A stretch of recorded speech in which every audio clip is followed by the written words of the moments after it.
வணக்கம் மக்களே, எல்லாம் நல்லா இருப்பீங்க நம்புகிறேன். இதுதான் வந்து கான் வந்து மக்காசோளம்னு சொல்லுவாங்க.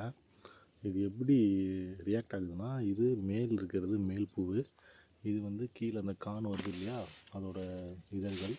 இப்போது இது வந்து இந்த பழம் வந்து மக்காசோளம் கான்னு சொல்லுவாங்கள்ல, இது வந்து கான். இங்கே பாருங்கள், இது வந்து மேற்பூவு. இது வந்து அந்த மகரந்தன்னு சொல்லுவாங்க இல்லையா, அந்த பருத்தி நீங்கள் முக்கு போகிறதுன்னு கேள்விப்பட்டிருக்கீங்களா? அது மாதிரி மேல் பூ எடுத்து ஃபீமேல் பூ டச் பண்ணுவாங்க. இது மாதிரி மகரந்தம் இங்கே பாருங்கள். இது வந்து இது மேலே டச் ஆனால் தான் அதில் அந்த முத்து சோளம் முத்து முத்தாக இருக்கும். அங்கே பாருங்கள், இது உதிருது இல்லையா, இது உதிர்ந்து இது மேலே பட்டு அதுக்கப்புறம் தான் அந்த கான் மேலே பட்டு தான் ரியாக்ஷன் பட்டு அதுக்கப்புறம் தான் அந்த கான் வந்து எல்லாமே நல்லா பெருசாக க்ரோத்தாக வந்து எல்லாத்துலேயும் இந்த முத்து வைக்கும். இது மாதிரி தான் அந்த மக்காச்சோளம்லாம் ரியாக்ட் ஆகுது.